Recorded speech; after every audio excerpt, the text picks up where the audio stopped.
Hey everybody, welcome back to the Inner Circle. It's finally happening.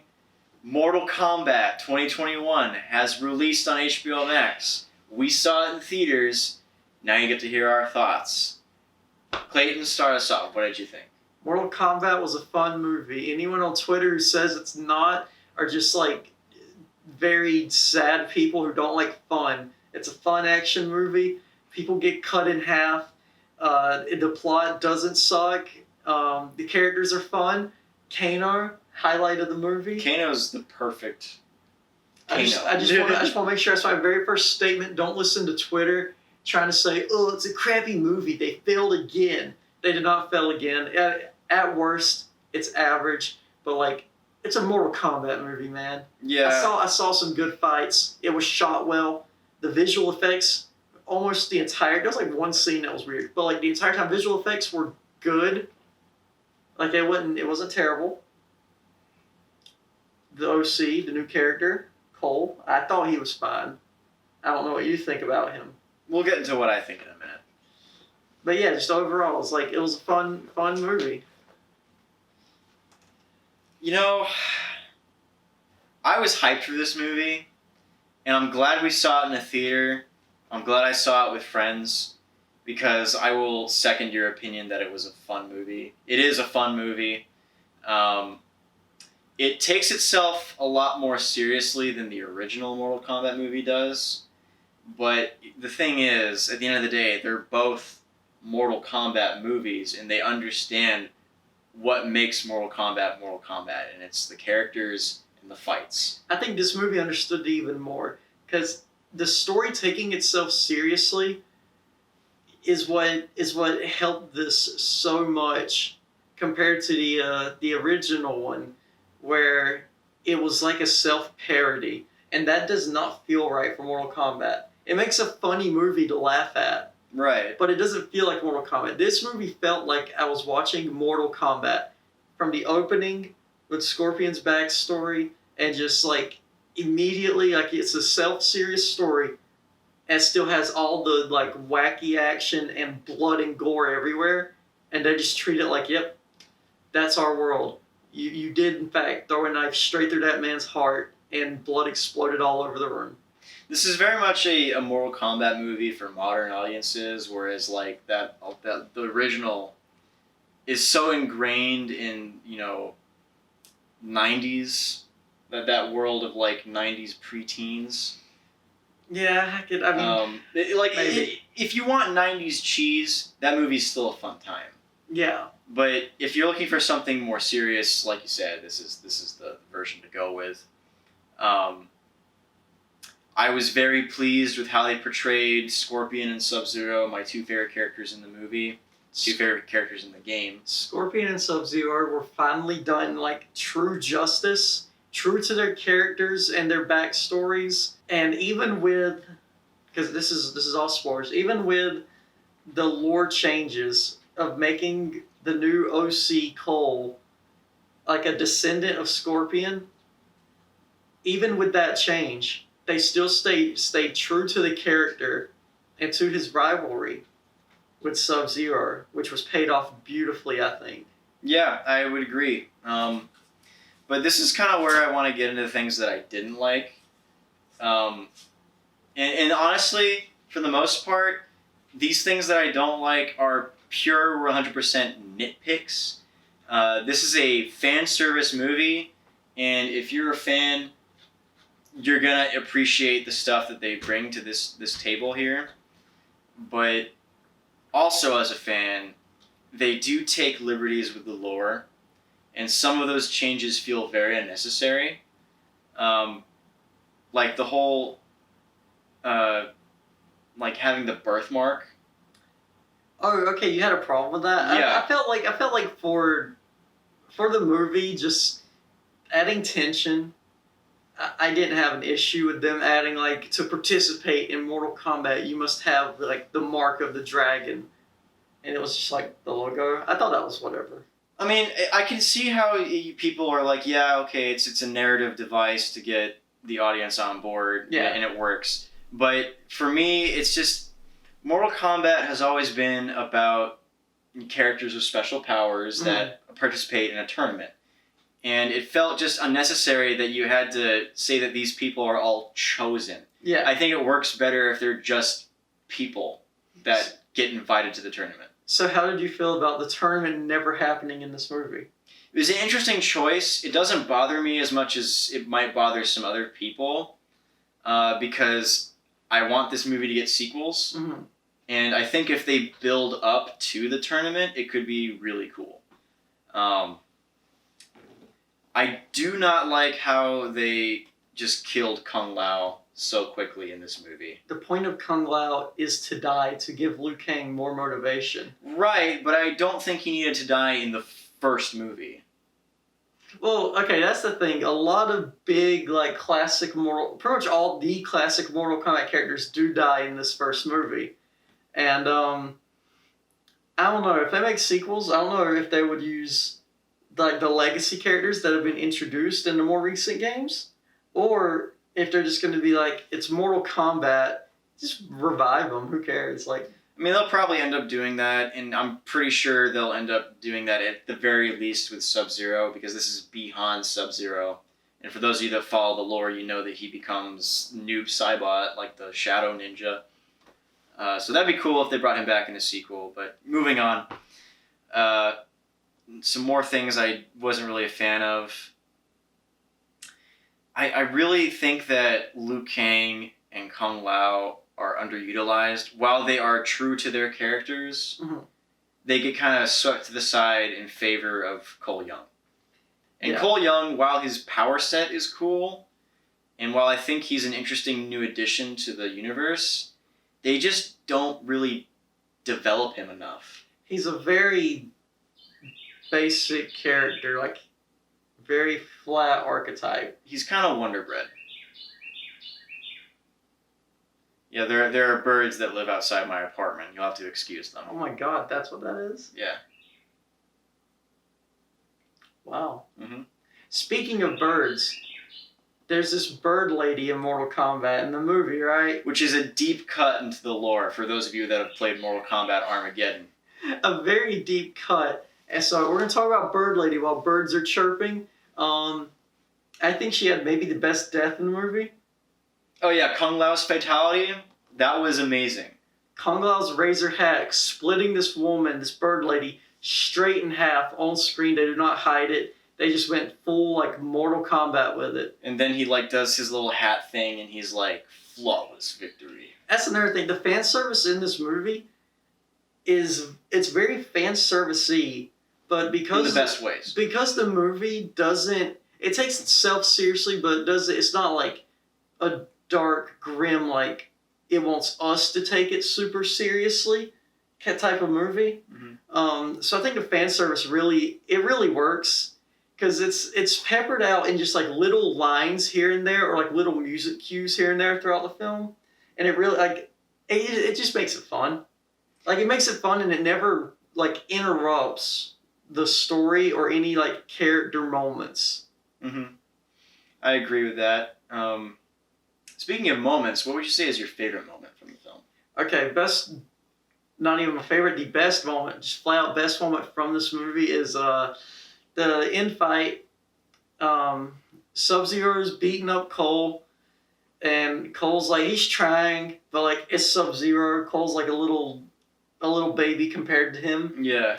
And there's this moment, like, Cole takes a bad hit, and, like, he's down, shots on him. He looks up, and it's like reverse shot of Sub-Zero, and then the classic Mortal Kombat theme hits for, at like, the perfect moment. The classic theme, like the opening notes of it hit, and then Scorpion shows up and just wrecks. He says his catchphrase. Get over here! And then just starts wrecking Sub-Zero. That might have been the single best moment of the movie. I agree, 100%. That is also my favorite moment. Like, and even if I was gonna say, like, a favorite fight, it would probably be the end fight where it's Cole and Scorpion tag teaming Sub-Zero. And the choreography with these fights in this movie is, like, next level. It's really well done. There's only, like, one fight where it's a little weird. It's mainly due to the editing, right? Well, which fight are you thinking of? Because I'm thinking of the first fight with like all the characters together, where like Sonya's fighting Melina At and the whatnot. temple. At the temple, yeah. Yes, they tried to juggle like a big group fight where they all branch off as one big action scene, and it was a little weird because we would see like the Liu Kang fight go on for a bit, and then we would just disappear, go like Kung Lao. We'd see his entire fight is just one big sequence, and then cut back to like Sonya, and I'm like, oh yeah, she was doing that over there. Yeah.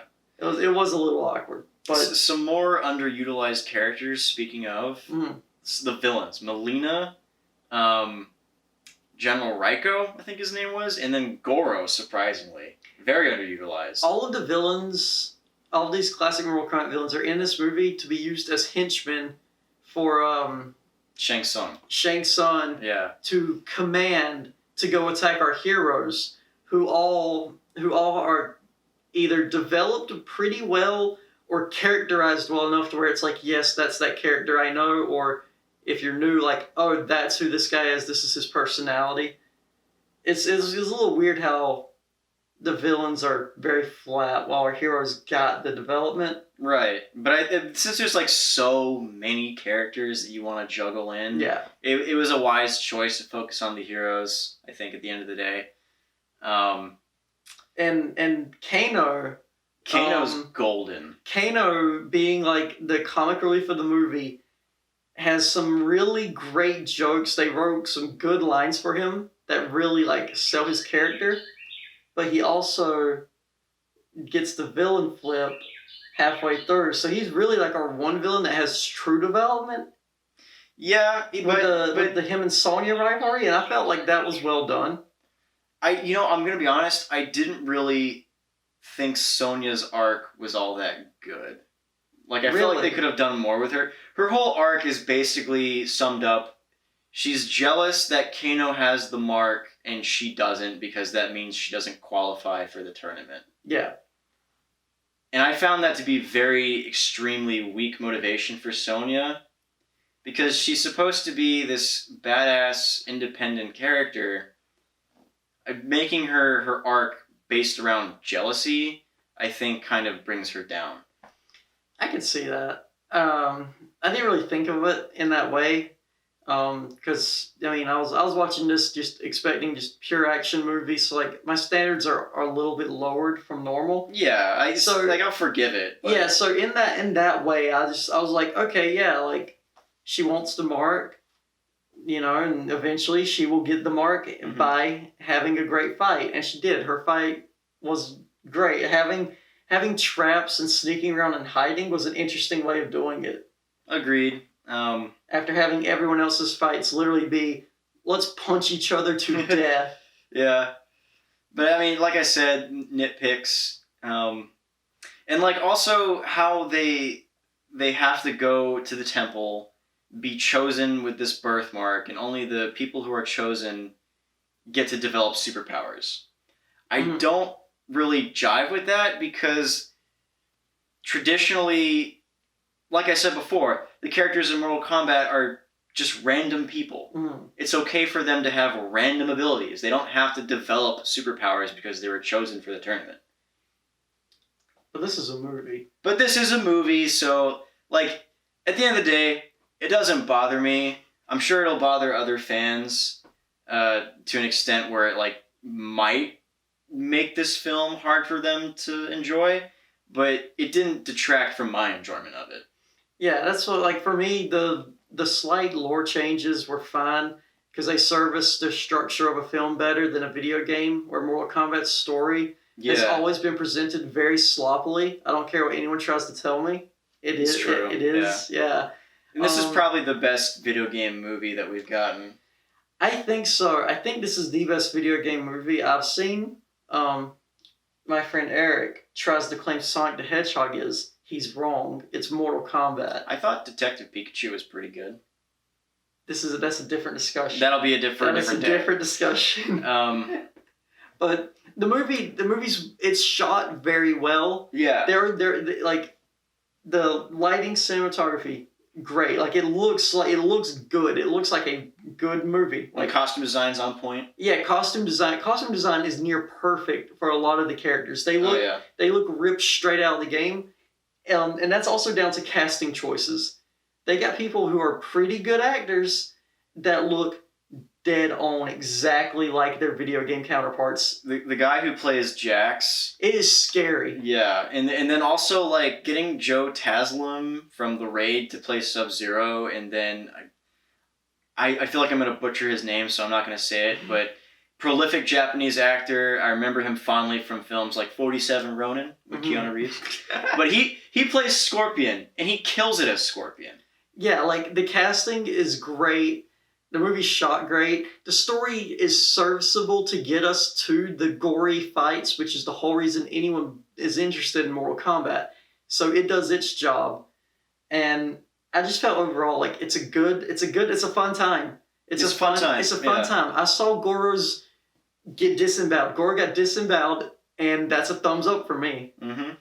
Like Scorpion did his fatality. I was satisfied with that. Yeah, we got all the moments you would want to see. Now, how do you feel about that sequel tease though with Johnny Cage? Johnny Cage should have been in this movie. So if they make a sequel, Johnny Cage better be like the co-lead, because I don't like how they excluded him. He could have been a side character. I would have been fine with it. Who would you cast as Johnny Cage? Zac Efron. Zac Efron? Zac Efron. That's a pretty good choice. I would probably go Ryan Reynolds. Right. Too basic of a pick. But like, come on. That's too Ryan Reynolds is Johnny Cage. It's too predictable. Ryan Reynolds plays Ryan Reynolds and everything. But he's perfect for Johnny Cage. Like I said, he is Johnny Cage in real life. Kind of like how George Clooney is a real life Bruce Wayne. That's not true at all. Don't quote me on that. Right, so I had a good time with it. You had a good time with it. Yeah. What would you say your final rating is? Mortal Kombat is okay. It's good. It's like somewhere between a 6.5 and a 7 out of 10. Because it's like a competently made movie that hits fan service beats I would want a Mortal Kombat movie to hit, and it does them in ways that are mostly not cringe and really fun. And that's like the main thing I wanted was a fun movie that's well made, and that's what I got. 7 out of 10. I'll give it. Yeah, I'd probably rate it along the same line. I want to say 7 out of 10. Hey, buddy. It's my cat, Lion-O. But if I'm being honest with myself, I'd probably give it a 6.8. That like 0.2 difference probably comes from my little nitpicks, but still solid movie. I recommend you watch it. Go watch Mortal Kombat. Cue the theme song.